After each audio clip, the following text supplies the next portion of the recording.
Si allunga la scia di incidenti in mare a Bibione. Un bambino di 3 anni ha rischiato nelle scorse ore di annegare ed è stato recuperato dall'assistente bagnante mentre si trovava in arresto cardiorespiratorio. Dopo le manovre di rianimazione è stato ritrasportato all'ospedale di Padova, dove ha ripreso a respirare autonomamente ed è ora fuori pericolo di vita. Solo nella giornata di lunedì, invece, un altro bambino di 5 anni era stato rianimato dopo una grave sindrome da annegamento. È ancora ricoverato in terapia intensiva in prognosi riservata, ma le sue condizioni sono in miglioramento e non sarebbe più in pericolo di vita. Due episodi ravvicinati che hanno spinto il presidente del Sindacato Italiano Balneari del Veneto, Lorenzo Braida, a lanciare un appello. Da tempo succedeva che non ci fossero due eventi così ravvicinati riguardanti delle creature di 5 anni, insomma.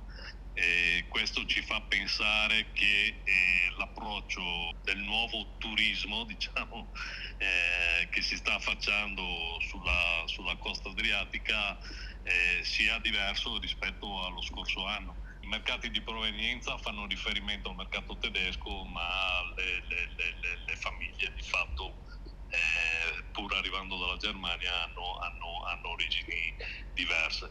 Questo fa sì che abbiano anche un approccio diverso con l'acqua. Non sono sicuramente abituati al mare e i genitori purtroppo si fidano delle possibilità dei bambini che magari vanno in difficoltà, la gente è tanta, non ci si accorge e un bambino piccolo sta presto ad andare in arresto cardiaco. Bevono e ci si accorge che è già tardi. E tante volte i bambini sono in acqua e i genitori stanno a scrollare il telefono sotto l'ombrellone.